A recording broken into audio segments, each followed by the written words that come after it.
Autre chose aussi, il convient donc de faire l'effort de prier durant la nuit de Ramadan. Et durant le mois de Ramadan, il y a cette fameuse sunna qui est la prière de Tarawih. La prière de Tarawih à la mosquée, c'est une prière que si la personne effectue avec un imam, eh bien le prophète sallallahu alayhi wa sallam nous a informé que celui qui effectuera la prière de Tarawih avec son imam, jusqu'à ce que celui-ci se retourne, c'est-à-dire qu'il finisse, eh bien il aura la récompense d'avoir prié toute la nuit. Parmi aussi les choses, il y a les aumônes. Les aumônes à effectuer durant ce mois de Ramadan.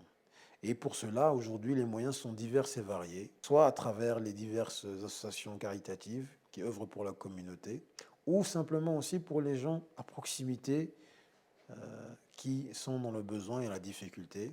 Et pareillement, d'effectuer des aumônes tous les jours, même si elles sont petites et même si peut-être dans les yeux des gens, elles sont insignifiantes.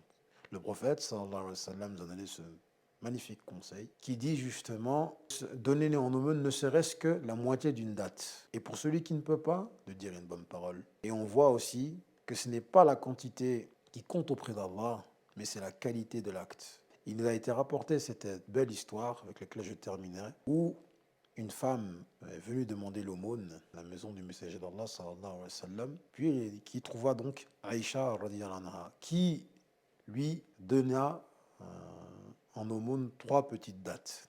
Cette veuve donna une date à chacune de ses filles, puis lorsqu'elle voulut manger sa date, ses filles lui réclama encore à manger. Celle-ci prit justement sa date qui lui était destinée, la coupa en deux et donna donc une moitié à chacune de ses filles. Aïcha radiyallahu anha, qu'Allah l'agrée, rapporta cet événement au messager d'Allah, qui l'informa que cette femme, par ce sacrifice magnifique qu'elle effectua, Allah lui pardonna ses fautes, la récompensa par l'entrée au paradis. Subhanallah.